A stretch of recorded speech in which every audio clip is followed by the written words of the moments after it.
You're watching BCTV. We're all about Branford.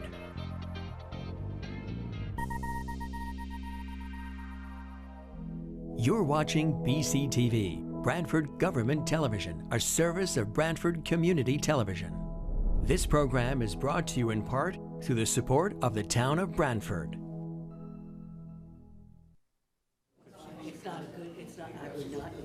Okay, I'd like to call this meeting to order. The RTM will be convened on Wednesday, June 14, 2023 at 8 p.m. at Branford Fire Headquarters, 45 North Main Street, to consider and act upon the following matters. Everybody please rise for the Pledge of Allegiance. I pledge allegiance to the flag of the United States of America and to the republic for which it stands, one nation, under God, indivisible, with liberty and justice for all.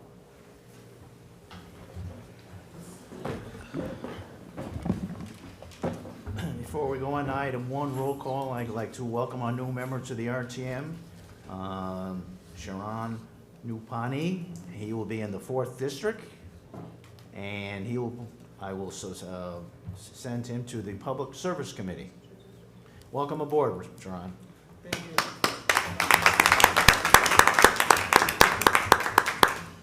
Okay, item 1, roll call. Okay, I will call the following representatives' names. Alphone. Absent. Amore. Here. Anderson. Here. Barron. Here. Black. Here. Bonenberger. Here. Brooks. Absent. Conklin. Here. Erlanger. Here. Everson. Here. Flanagan. Here. Greenberg. Absent. Healy. Here. Henschel. Here. Hesse. Here. Hines. Absent. Ingraham. Here. Leach is present. Sharon Napani. Here. Preet. Here. Riccio. Out. Shrestha. Present. Sires. Present. Stepanik. Out. Sullivan. Here. Torelli. Absent. Toohill. Here. Verderam. Here. And Wells. Absent. Thank you. Oh, and yes. So for ex officios, we have Selectman Cosgrove and Clerk Arpin.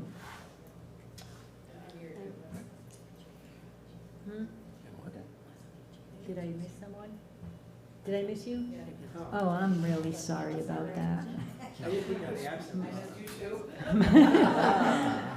You know why I missed you? Because I inserted the new person right above your name. So sorry. So Representative Maresca is present. Thank you. Okay, item number 2, approval of the minutes of the previous meetings. Do I entertain a motion? I'll make that motion. Is there a second? I'll second. Any discussion? Hearing none, all those in favor signify by saying aye. Aye. Opposed? Abstentions? The minutes of the previous meetings are approved without exception. Item number 3, reception of communications, reports of committees, and citizens' petitions. I have a letter here from Chairman of the Board of Finance, Joe Moody, to the representative town meeting. Attention, Dennis Flanagan. At the meeting of the Board of Finance held on May 22nd, 2023, the following resolution was adopted. Resolved that the resolution entitled Resolution Reallocating Bond Proceeds derived from the issuance of Town of Branford, Connecticut General Obligation Bonds, issue of the 2020 issued and dated July 2nd, 2020, is hereby adopted and recommended for approval by the representative town meeting.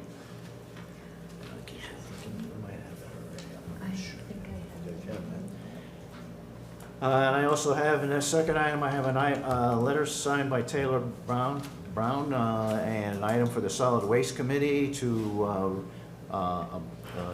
special meeting to make some necessary changes to the new collection process and containers.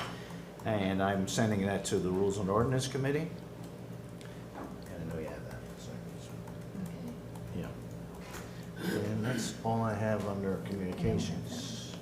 Okay, did you get a letter regarding the leaf blower? The what? Regarding the leaf blowers A letter from Karen from her. Golan? She didn't meet the 42-hour rules of the RTM. Okay. And I sent her an email to that effect. Okay, thank you. Okay, moving on to item 4. To consider and if appropriate, approve of participating in the Neighborhood Assistance Tax Credit Program. Representative Verderam. Thank you, Mr. Moderator. This is an annual item that Admin Services hears. We did hear this item on Monday night during our special meeting.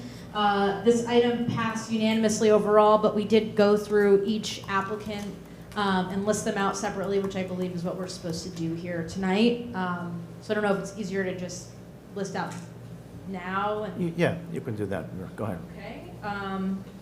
So we had Stony Creek Fife and Drum submit 2 applications. One was for uniform and equipment replacement. The other was for Seaside Hall Energy exterior siding. Both those passed unanimously. Connecticut Hospice also submitted 2. One was for uncompensated care. The second was for energy conservation window replacement. Those both passed unanimously. Orchard House submitted for adult day health. That passed unanimously. And then the Branford Land Trust submitted for the historic Land Trust House, which also passed unanimously. Okay, put that in the form of a motion. Yes. Motion on the floor to approve the neighborhood tax credit assistance program with the following that Representative Verderam stated. Any discussion on the motion? Hearing none. All those in favor signify by saying aye. Aye. Opposed? Abstentions? The item passes. Item 5, to consider and appropriate, establish a harbor management commission as set forth in GCS section 22A 113K. Representative Black. Thank you, Mr. Moderator. Arno met May 16th and asked that this item be re-referred to us. We did have a lengthy discussion on this. This will change a lot of the way we manage our harbor to be a lot more intensive and probably have fees for buoys. Right now, according to Harbor Master, it's about a bit of a Wild West with a lot of unauthorized, unpermitted buoys being plunked in the harbor and becoming hazards to navigation. And so anyway, the motion unanimously, 5-0 from committee, was to re-refer. So I put that in the form of a motion. Thank you. Motion on the floor to re-refer this item. Any discussion from the members of the RTM? Hearing none. All those in favor signify by saying aye. Aye. Opposed? Abstentions? The item is re-referred. Item number 6, to consider and if appropriate, approve a leaf blower ordinance. Representative Black. Thank you, Mr. Moderator. Again, we met on this item May 6th. There was extensive discussion on it. Motion from the committee was to take no action. That was a 3-2 vote. And, you know, engage in further discussion if needed. Well, basically, some of the points raised, we already have a noise ordinance in place. There are problems with enforcing that. The proposal for this ordinance was that Mr. Bound, our sustainability man, enforces. I'm not sure that that's workable. And most of all, the technology for the electric leaf blowers just isn't there in terms of the power versus the gasoline leaf blowers. Really, the gasoline ones can take 3 to 4 times as long, and I have the same problem with my electric versus gasoline chainsaw. And on my own point of view, they're both forms have some environmental problems. You trade some environmental problems for other environmental problems. You know, maybe there's been a lot of progress on things like LEDs, so my feeling of a lot of people is we're making progress on batteries. And hopefully if we can find something other than cobalt, it'll help a lot too, to help keep the lithium from catching fire. Something else that's lightweight. So anyway, the motion was to take no action and put that in, or vote was to take no action. I'll put that in the form of a motion and I don't know if Representative Henschel wants to make a minority report. Is there a minority report? Representative Henschel? Yes, thank you, Peter. I just wanted to make one point about the ordinance and the meeting. In this meeting, there were quite a few people from the public that came basically to express oppositional points to the ordinance, the proposed ordinance. Nobody from the group that actually proposed the ordinance showed up to the meeting, which to me was a flag that perhaps there had been some communication or misunderstanding with that group. So prior to our final vote, I had actually proposed that we vote to re-refer that. That vote lost 3-2. My feeling was that regardless of where we stood on, individual people stood on the actual proposal, the pros, the cons, et cetera, that at least we owed it to our public constituents to be heard when so much work had been put in to actually draft up a proposal. So I felt that regardless of the issues, we should have re-referred it and had a discussion with the points that were trying to be made in the ordinance to be made. Subsequent to that, I talked with Kate Galambos, who proposed this to the RTM, and I met with Adrian Corey, who was actually the person that had originally initiated the idea with Kate to do this. And after discussion and after some comments about how our meeting had gone in RNO, Adrian had agreed that probably the best thing would be to let this drop for the moment, take a year or two, see whether technology had changed, see whether attitudes perhaps it changed, and then decide if we wanted to, or if he wanted to reinitiate that ordinance proposal, take it up then. So I was originally going to make a motion that we do re-refer it, but I'm not going to make that motion tonight because of the discussion I had with Adrian.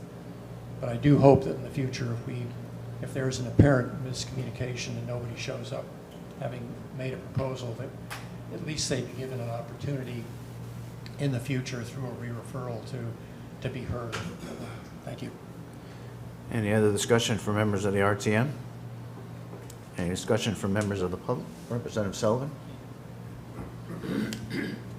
Thank you, Mr. Moderator. I just echo some of Representative Henschel's points. I mean, only having one meeting on the topic where the originator of the ordinance wasn't able to speak for various reasons. I mean, we had, 4 or 5 meetings about piggeries, and we only had one meeting about gas leaf blowers. So, and I did also want to just speak to some of the comments you made about the power of electric leaf blowers, because I actually own an electric leaf blower backpack. It's powerful enough to blow a full bag of mulch across my driveway. If you need a leaf blower that's more powerful than that, I don't know what you're doing.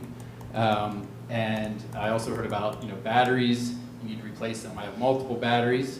When one drains, I put it on the charger. I put the next one in the backpack, and I go back to work.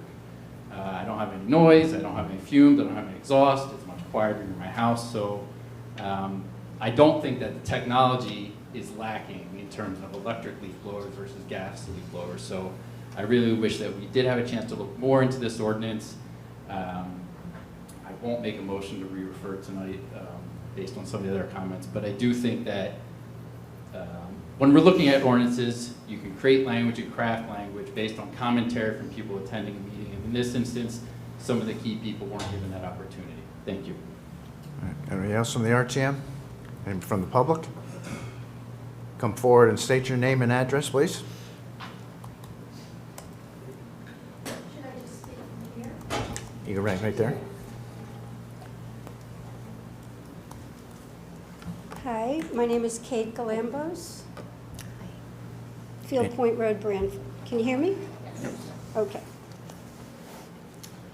I submitted a letter to Mr. Flanagan last night, and I hope that you all will get a copy of the letter.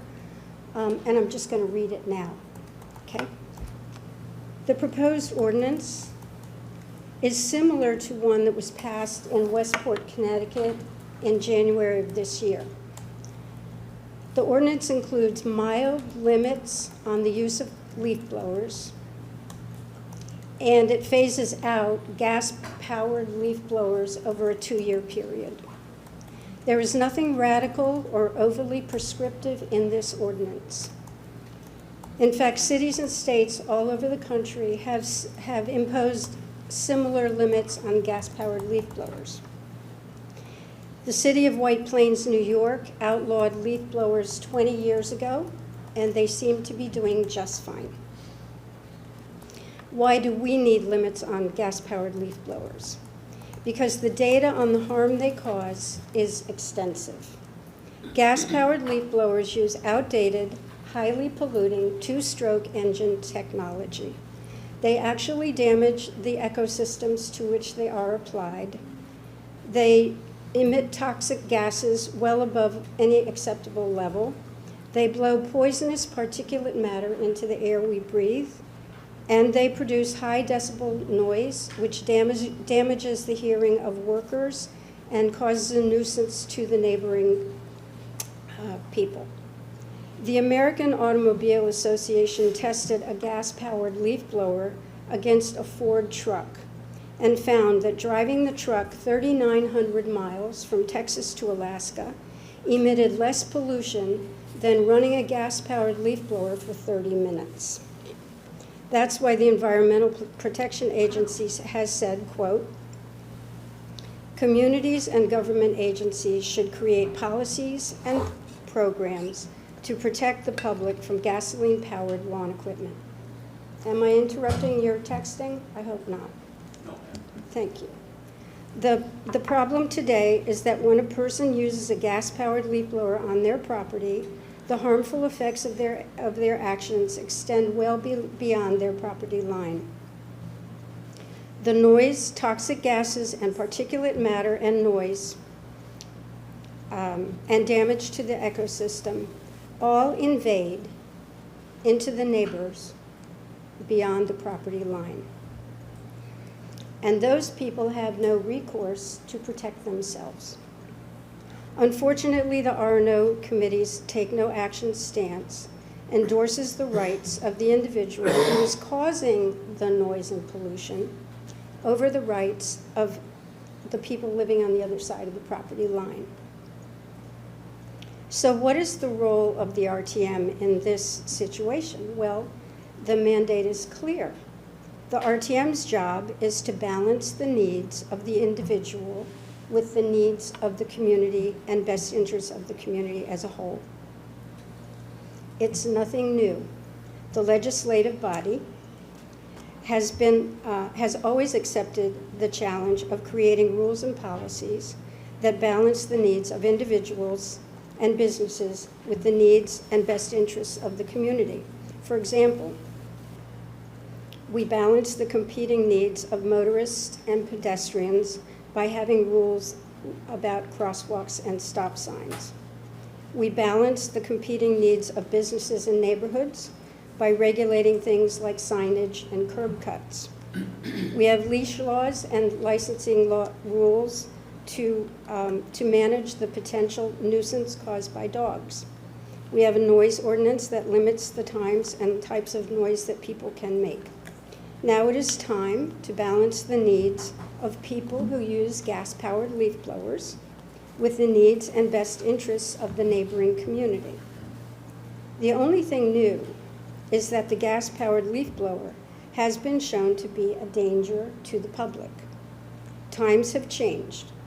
New data has been obtained. Two-stroke engine technology is outdated, but the RTM's mandate to balance competing interests remains the same. Our town has a long history of successfully balancing the use of technology with the protection and quality of life of its citizens.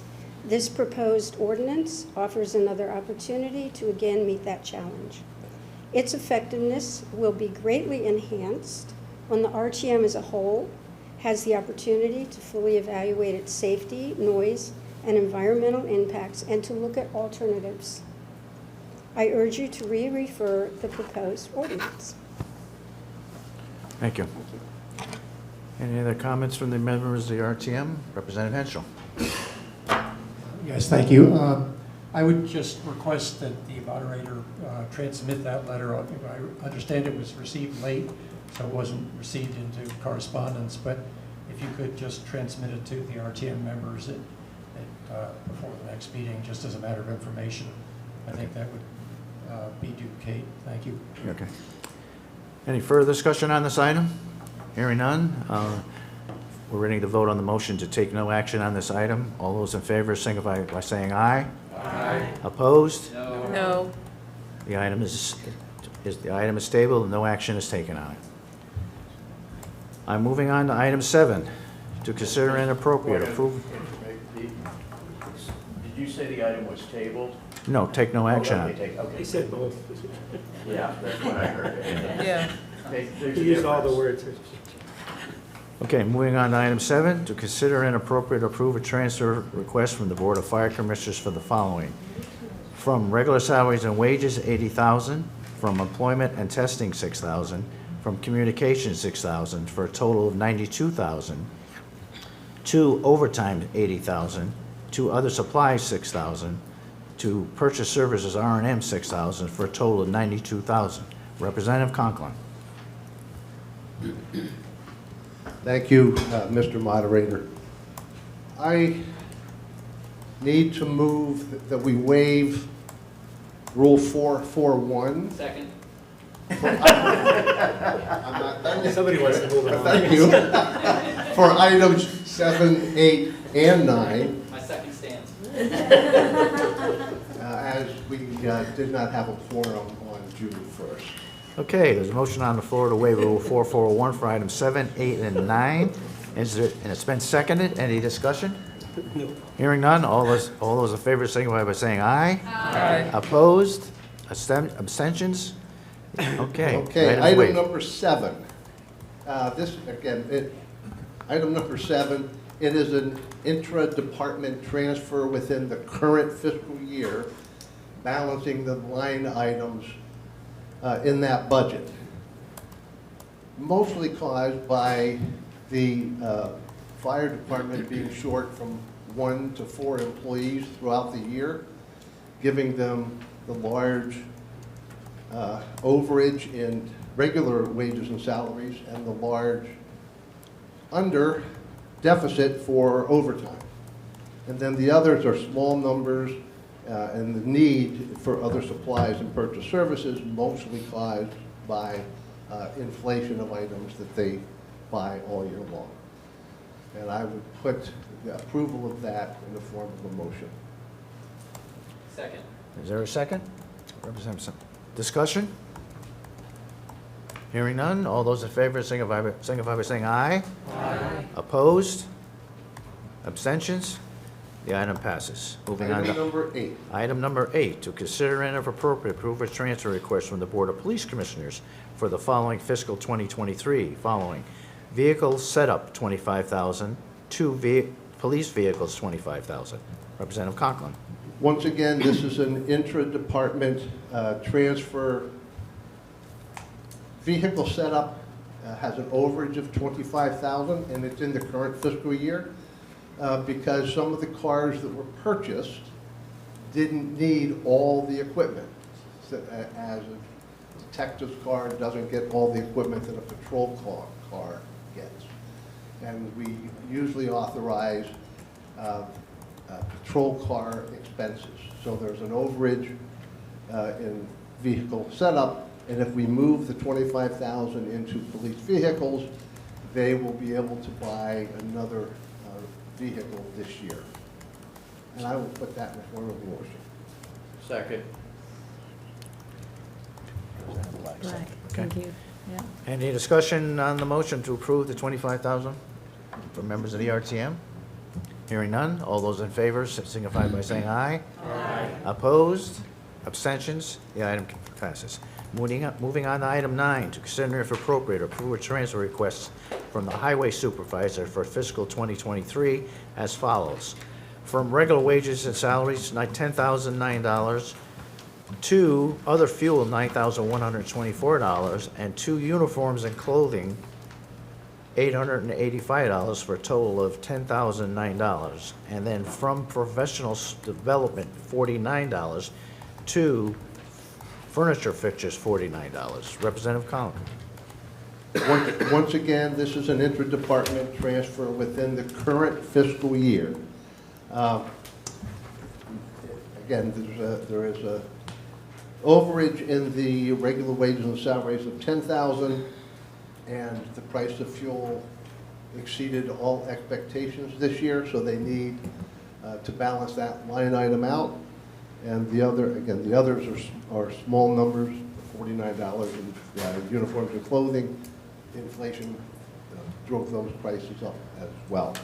And I would put that in the form of a motion. Is there a second? Second. Who's second? Ingraham. Thank you. Any further discussion from members? Representative Sullivan? Thank you, Mr. Moderator.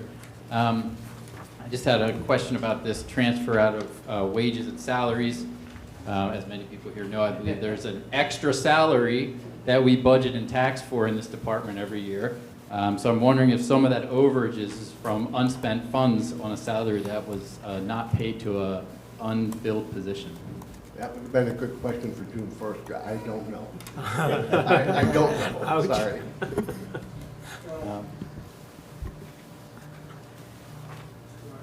Yeah. Selectman If Cosgrove? there's an answer, sure. I think being on the RTM as many years as you have, you know that we don't fund individual positions. We have a salary and wages account. So there's a surplus in that account due to vacancies that occurred throughout the year. Thank you. So it is a vacancy that is not filled. But there's multiple. Throughout the year. Well, thank you, Selectman Cosgrove. I'm definitely aware of one of them. Thank you for the presentation, Representative Conklin. Any further discussion from members of the RTM? Hearing none. All those in favor signify by saying aye. Aye. Opposed? Nay. Abstentions? One nay. Item passes. Yeah. This is, He was in it. when we don't do roll call, I don't get to vote. No? Okay. No. I don't write, okay. Because I can't get the no votes in a voice vote, yeah, sorry. Okay, moving on to item 10, to consider and appropriate approve a transfer request for the salary adjustment for fiscal 2024 as follows. Transfer Animal Control General Fund from contingencies $14,315 to transfer out Animal Shelter Fund 206, $14,350. And corresponding transfer in Fund 206, increase operating transfer in by $14,315 and increase regular wages and salaries by $14,315. Resolved that the RTM approves an increase in the Animal Control Fund budget for fiscal 2024 from $450,106 to $464,421. The increase will be funded through an appropriation from the General Fund contingency account. Representative Healy. Thank you, Mr. Moderator. The Ways and Means Committee met last Wednesday on June 7th, and we heard this item. This, again, just the transfer for the contract that had changed after the budget was adopted. This item passed 5-0 out of committee, and I put its passage in the form of a motion here today. Thank you. Motion to approve this transfer. Is there any discussion from members of the RTM? Hearing none. All those in favor signify by saying aye. Aye. Opposed? Abstentions? The item passes. Moving on to item 11.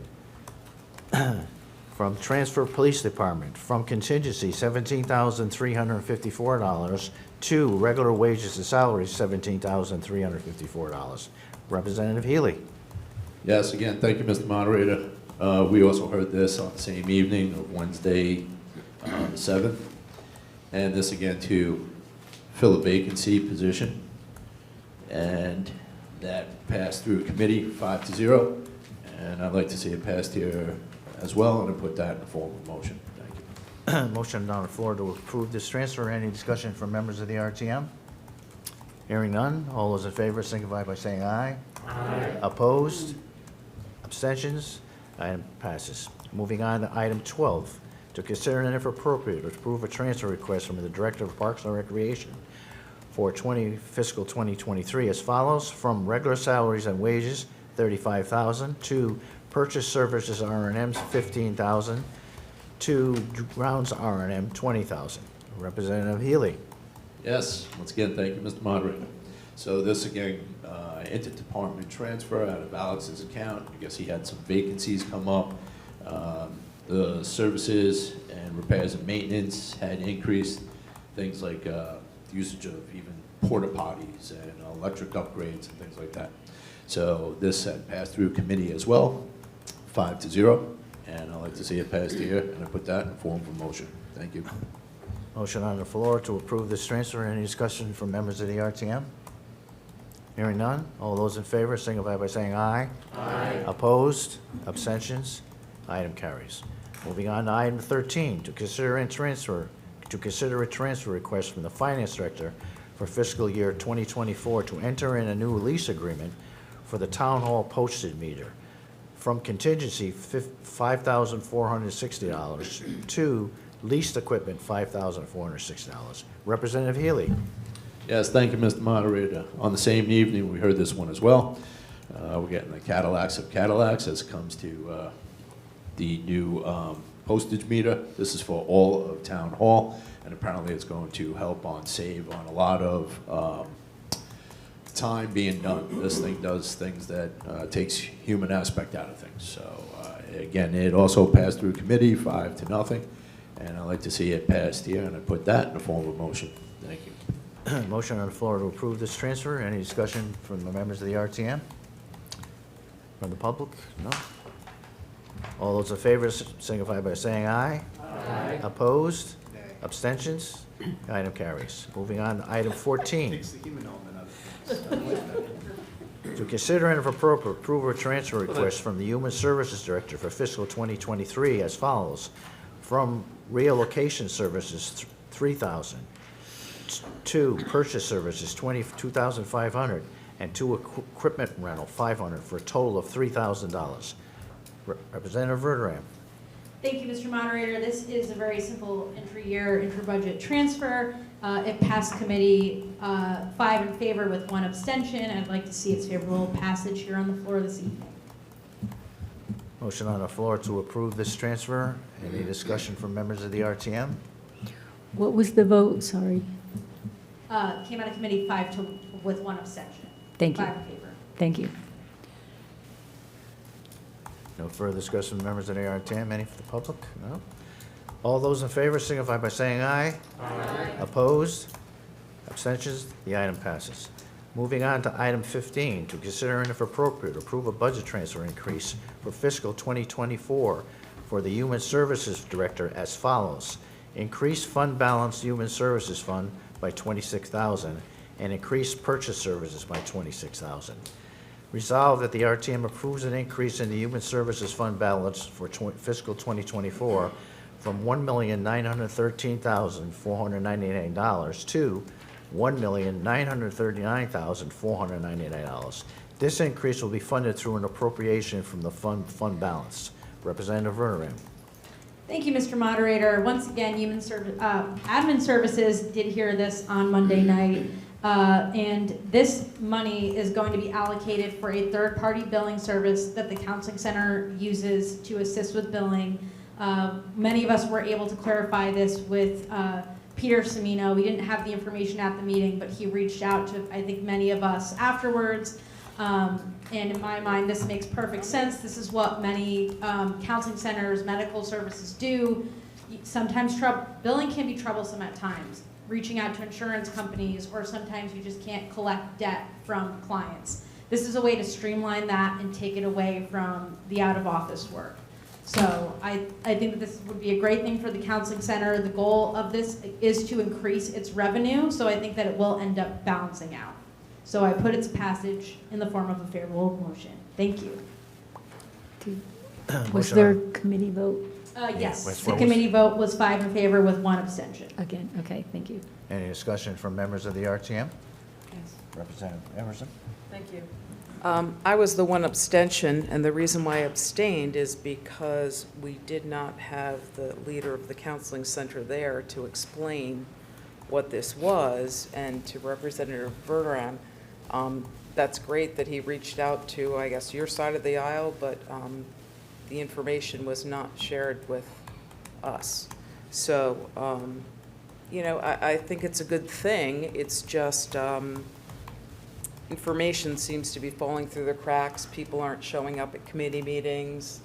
The majority leader said that he would have Peter here tonight. So in the future, maybe this could be the promises could be followed up on. Thank you. Yeah, Representative Verderam? Through you, Mr. Moderator, he actually, I reached out to him, he answered my questions. I know Representative Sires also had a conversation with him as well. So there wasn't any secret communication. We reached out to him and he got back to us. Just want to make that point. Thank you. Okay, any further discussion from members of the RTM? If not, hearing none, all those in favor of the transfer signify by saying aye. Aye. Opposed? Abstentions?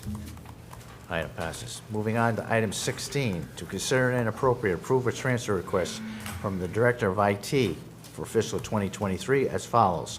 From hardware, $7,524. From travel, $746. And from professional development, $3,580, for a total of $18,850. To overtime pay, $8,270, and to accumulated sick pay for a total of $11,850. Representative Verderam? Thank you, Mr. Moderator. So this is to clean up something for fiscal year 2023. The issue that they're having in IT is that there is an employee, the staff is very short in our IT department. So what happens is if someone is working overtime, say they have to do something for the police department, they don't get overtime pay. They get what's called comp time. As someone who worked in state government and is back in state government, comp time is like a thing that doesn't exist because you get it, you accumulate it, but then it's not like vacation time. It's at the discretion of your employer whether or not you can take it. And what's happening in IT is that it's very hard for them to be able to give him these hours back. Let's say they owe him 4 hours and then 2 weeks goes by and now him taking those 4 hours will affect workflow in the department. So this is just to rectify that and give him a little something in his salary instead of that comp time. And then what we'll be seeing in item 17 is we're actually increasing this employee's pay so that there is no more invisible comp time anymore. So these two, the next two items go hand in hand, and they both passed committee unanimously. And the vote on that again? 6-0? 6-0, yes. Thank you. Any discussion from members of the RTM? Or the public? Okay, hearing none. All in favor signify by saying aye. Aye. Opposed? Abstentions? The item passes. Moving on to item 17, to consider and appropriate approve a transfer request for salary adjustments for fiscal 2024 as follows. Transfer information technology from overtime, $9,937 to regular wages and salaries for a total of $11,850. Representative Verderam. Thank you, Mr. Moderator. So as I just said, this is to give that same employee a pay raise for fiscal year 2024 so that we're eliminating the comp time issue and we're just giving him a standard pay raise. So this item again passed unanimously in committee 6-0. And I put its passage in the form of a favorable motion. Any discussion for members of the RTM? Representative Sullivan? I just have a question. We're increasing a salary, but is this a contracted individual? How does that work? I'm not sure. So through you, Mr. Moderator, this is going to be a mutual employment agreement. So they're not in a union then? They're not? No. Okay, thank you. Any further discussion from members of the RTM? Hearing none, all those in favor signify by saying aye. Aye. Opposed? Abstentions? The item passes. Moving on to item 18, to consider and act upon the following proposed resolution. Resolution reallocating bond proceeds derived from the issuance of Town of Branford, Connecticut General Fund Obligation Bonds, issue of 2020 issued and dated July 2, 2020. Representative Healy. Thank you, Mr. Moderator. Yes, Ways and Means, heard this last Wednesday. Maybe everybody got the information provided by Jim Finch as far as us moving the bonds around to pay for some of our projects, East Shore and whatnot. This resolution passed through committee 5-0, and I put its passage in the form of a motion here today. Thank you. Okay, you also want to make a motion to waive the reading of the full reading of this resolution? Yes, let's start with that. Thank you, sir. I'll second that. No, I want to hear you read the whole resolution. Yeah. Motion to waive the full reading of this resolution. Second. Any discussion? Second by who? Great. By Oh, Peter, Black, Representative okay. Black. Thank you. All those in favor signify by saying aye. Aye. Opposed? Abstentions? The waiving of the reading has been opposed. And then your main motion is to approve this, Representative? Yes, thank you, sir. Okay. Is there a roll call? No. No. Okay, any further discussion from members of the RTM? Public? Hearing none? Oh, Representative Everson? Thank you. Through you, Mr. Moderator, to the First Selectman, part of this reallocation is going to the animal shelter. I just want to clarify on the record, and for people in town to know that, if you would, the animal shelter has been paid for, and part of what we're doing here tonight is to reimburse the town. And a follow-up to that is this reallocation in part because at the time the animal shelter was presented, it was intimated that North Branford would contribute to the capital costs. And because of discussions, it seems that that is not going to be part of their operating agreement, just the operating funds. So as part of this to fill the potential gap. Selectman Cosgrove?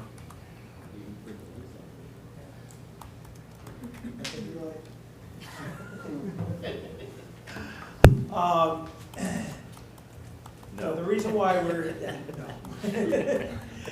The project has been completed and paid for.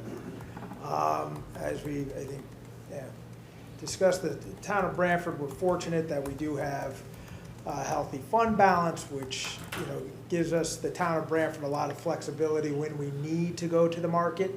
In this environment and the size of the project for the animal shelter, we did not go, although we were authorized to go to the market and sell bonds to pay for the project, we had not done that yet. We had not gone to the market. There were a number of projects that were received authorization and appropriations through the Board of Finance and the RTM, which we did sell bonds for. A number of those projects had not moved forward, or we've, you know, received funding from other sources. So those proceeds from those bond sales are not necessarily, you know, have not, nor in the case of East Industrial Road, are going to be expected to be spent on those projects.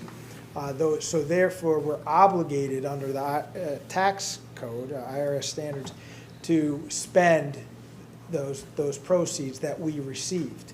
So it's really more just, we did a project, so we're reimbursing, yes, ourselves essentially, or we're applying a portion of these proceeds from these bond sales to projects that we have completed, namely the animal shelter. So that's why we're really doing it, so we're compliant with the IRS regulations.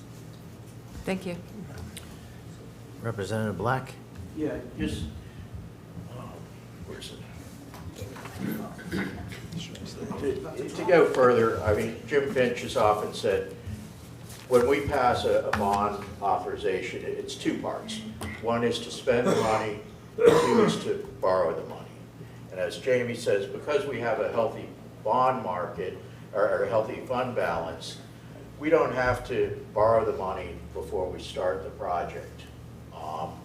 You know, if we were New Haven or West Haven, we wouldn't have the cash on hand to build a school or something like that.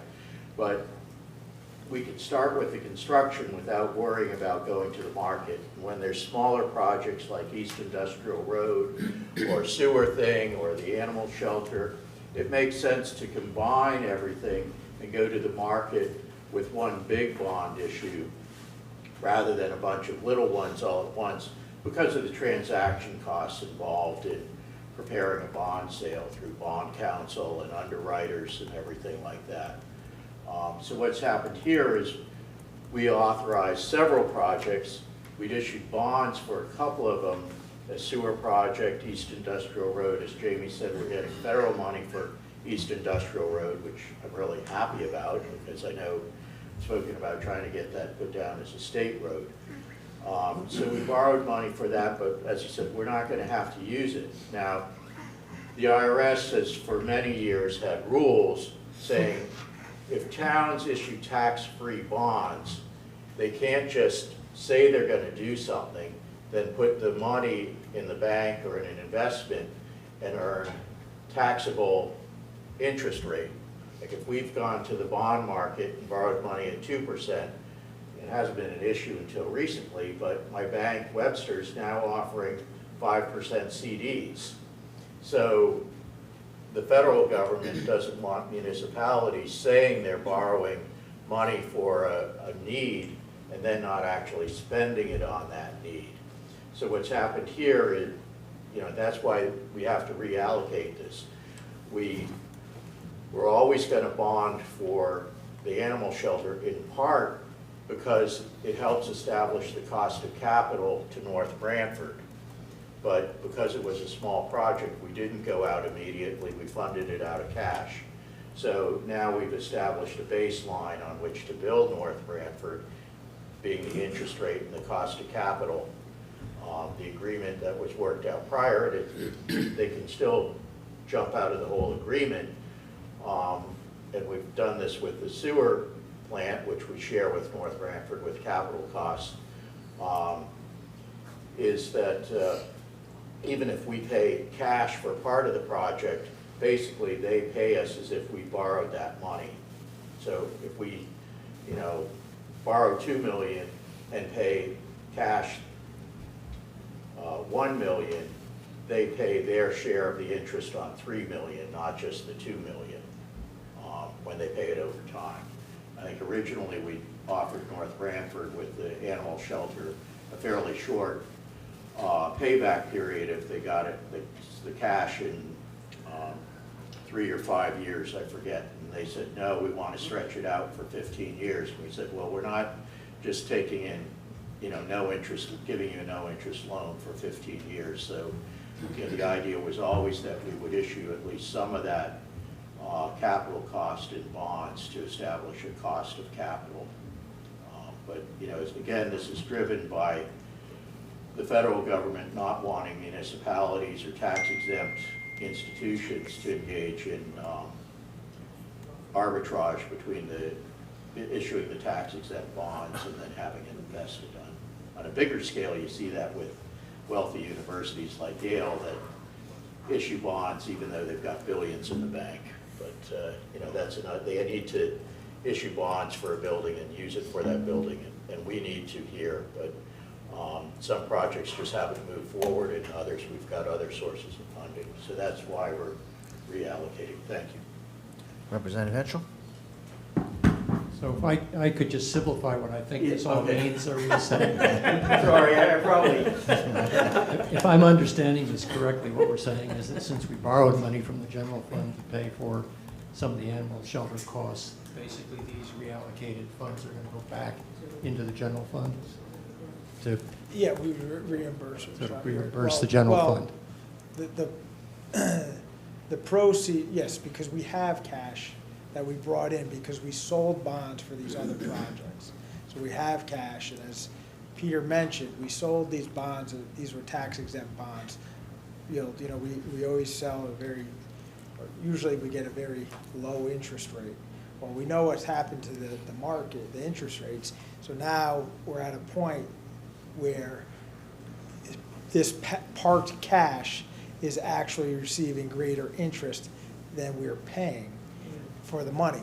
That is, the IRS does not allow that. So we need to then expand the uses of these dollars, and where, you know, certain projects were not part of that initial bond sale, we're amending the resolution to include these other projects.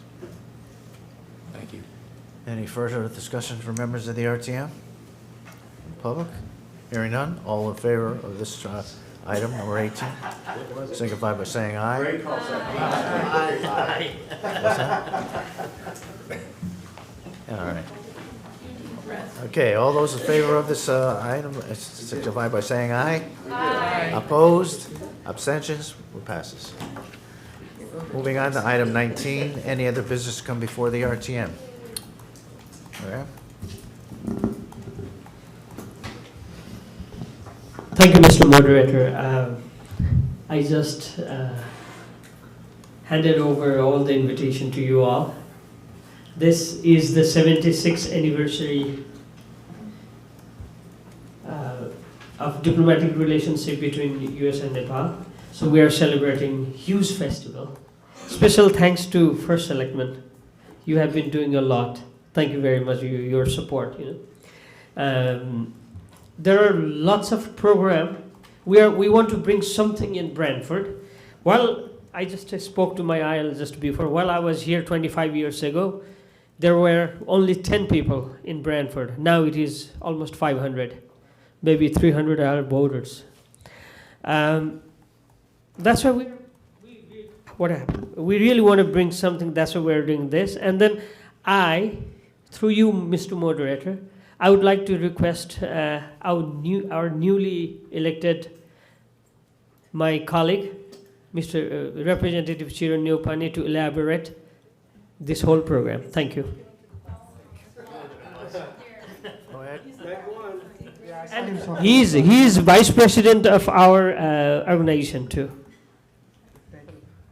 Thank you, Mr. Moderator and Mr. RTM Ramshrestha. So, yes, it's happening. It's 76 years of diplomatic relation between US and Nepal. We have been waiting too long to organize this festival so that we can show we are in Branford, and then we want to show everybody around other state too. Branford is welcoming everybody. And then plus, in the event is from 9 a.m. to 9 p.m. We'll start our program at 10 a.m. With the parade. So parade is, everybody knows, so we'll have a different cultural show from Nepal. Either you'll be like, wow, or you'll laugh at it. So anyway, you'll have fun, or you can participate on the parade, following by some cultural dances, and there'll be some performance. And you'll have food stall. If you like spicy food, perfect time. And then, yes, it's on July 15, 2023 in Branford Green. Thank you. And then following by some live music. So there'll be some local artists and some artists from Nepal. And there'll be like a instrumental band, kind of people who play traditional Nepali instrument. Probably you haven't heard, so you probably like that too. So in between that, around 12 o'clock, we're having a talk show in our library where we're going to have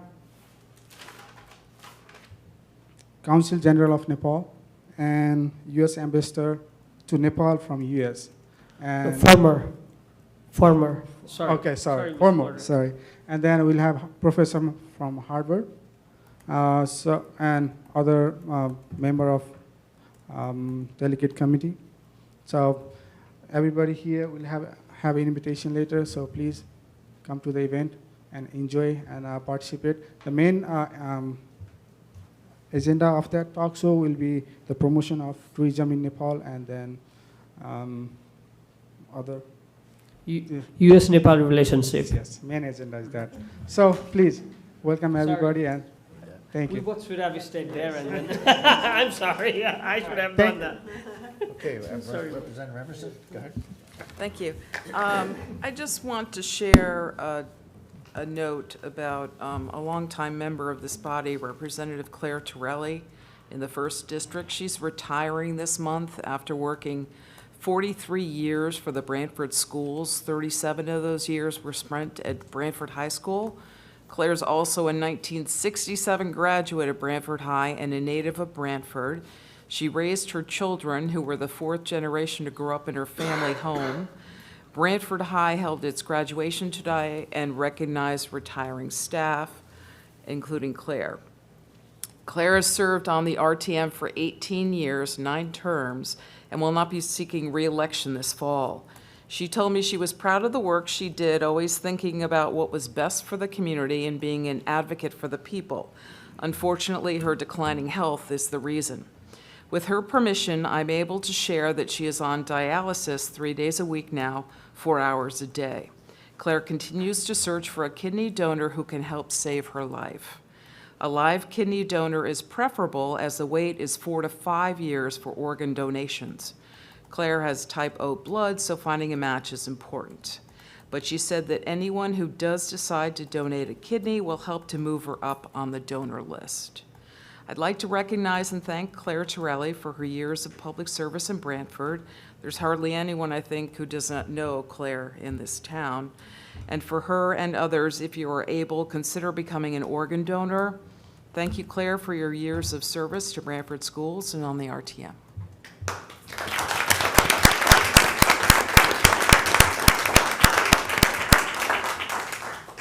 Representative Henschel? Yes, just to follow up on what Tracy said, I'd just like to point out that apparently these days you don't have to be an exact match. You can donate a kidney on the kidney exchange, which is equivalent, and then they will find a matching kidney, and it's sort of a short circuit, so that the days of having to find a perfect match if you wanted to donate a kidney are apparently over. I just thought that would be interesting for you all to know. Okay. Any other business? Mr. Droman?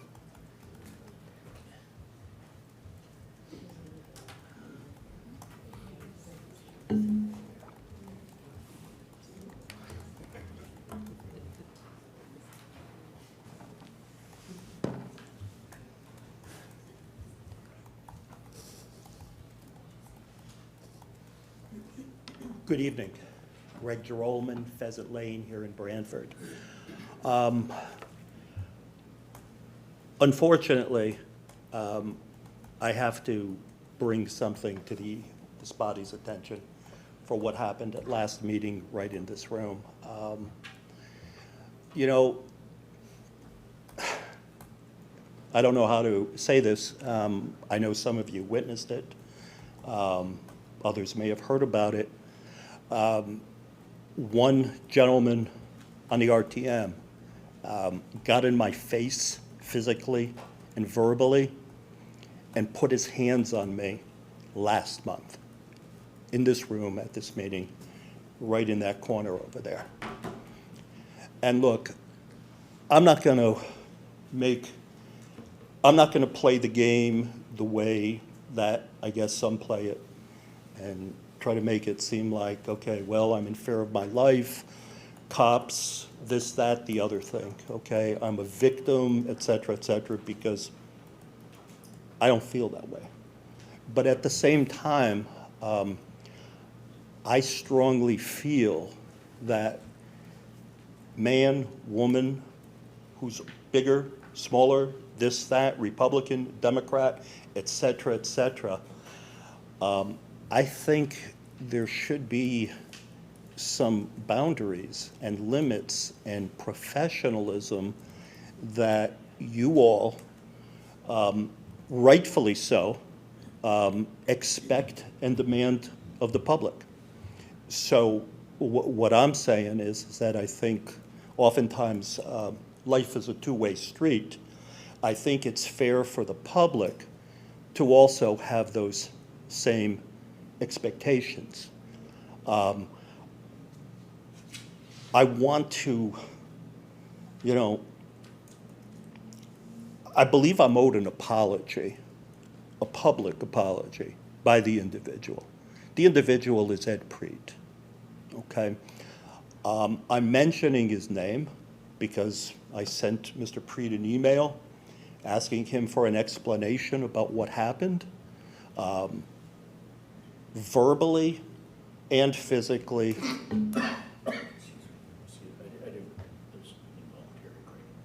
Of course. Verbally and physically, and then didn't even have the courtesy to respond to an email where I'm questioning what happened. If I did to you what Mr. Preet did to me, you would want an explanation. You would be entitled to an explanation. You would be entitled to an apology, which I would readily give. And, you know, I just want to say that, you know, look, it's okay. Some people respect more what I do and what I don't do as it relates to the Board of Ed and the district. Others don't. That's fine. Differences are what makes the world go round. But this is unacceptable. And it's not a positive reflection on this town as an elected official doing this, and also as somebody who's the chairman of the largest, I believe the largest committee in terms of numbers, 7, overseeing about half of the district. Is this somebody that should be doing this? And, you know, I think it's open to question. I believe Mr. Preet lost his control. I want to thank him for having the confidence in me, apparently, that I could maintain my own control. Otherwise, it would have ended up somewhat different, perhaps. So I want to thank him for that confidence, but at the same time, I'd like to respectfully suggest that people abide by boundaries, and I would like to ask for an apology, and I'd like you to consider what I said about the leadership, because it makes a statement of, is this somebody that should be leading a committee? Is this somebody that should be representing a town? I think that's really the key issue. Secondly, lastly, I'd like to reflect on last month from a more micro level in terms of the whole process with regard to the security system. I had privilege of conversation beforehand with Mr. Healy. Mr. Healy, though I didn't ask the question, Mr. Healy told me that, oh no, this is not a rubber stamp. We're going to go through our process, you know, and really conveyed it as we're going to really dig into this in an objective manner. The other stuff I'm talking about, that's fact. This is my opinion. My opinion is that having gone to the you know, his Ways and Means meeting and going through the process, et cetera, it looked to me like, hey, we're going to ask a lot of questions on this because it demands a lot of questions. But at the end, I walked out of there feeling that it was a resolution already made. We were going to go through a process. We were going to ask questions and keep asking questions, and rightfully so, because a lot of things related to that topic stink. It really does. Every which way you look, it stinks. But it really kind of looked like, hey, we're going to ask more questions. We're going to really dig in. And they did. And there are a lot of good questions. But at the end, it really felt like, it seemed like, and I certainly reserve the right to be wrong, that no matter how many questions or no matter what the answers to those questions were, it was going to get passed. And if there is any truth to that statement that I'm making, and I hope there's not, okay? I hope I'm wrong. But if I'm not wrong, that's not a good look for a town either, and I'd like to just respectfully ask that we consider that for the future. Thank you, and good evening, ladies and gentlemen. Any other business to come before the RTM? Hearing none, I would entertain a motion to adjourn. Representative Sullivan? Thank you, Mr. Moderator. I'd like to actually thank Mr. Drollman for calling attention to the incident, as I wasn't aware that that happened at our last meeting. It is concerning to me, and through you, Mr. Moderator, I would actually like to ask Representative Preet if he refutes any of the details that were described to us just now tonight. Thank you. It's totally improper. Moderator. That's a, Asking another member to get up, any member can get up and refute what's brought before them. You know, any one of us asking someone just walked in and says that everyone saw something going on. I could go and refute, because I watched it. And we were in, all of you went, because you get to go to another room, for the private session of when we recess, so that we can, Mr. Preet and Representative Sires went to the corner to talk about what was going on in that re-referral. Mr. Jeroman approached them. I didn't see touching, but I did see, you need to go away. I did see that. Mr. Jeroman stood behind them, not 5 feet behind them, just standing there. And then we broke up and had our recess. So that's the extent that I saw. But refuting, asking another member to do that just here, we could ask each other, find out what was going on, ask each other that stuff. Doing it on the floor, I just don't think it's right. thank you, Rick. All right. If there's no other business before the RTM, as I so stated, is there a motion to adjourn? So moved. Representative Penchel, is there a second? In honor of Claire, All those in I'll favor? second. Okay. Yeah. Yes. And by the way, I had it all primed that Claire was going to be on it, and she was going to make a motion to adjourn. She had hoped to be here, but she are wasn't adjourned. able to. This program was brought to you in part through the support of the Town of Brantford. Watch town meetings and other videos on demand at BrantfordTV.org.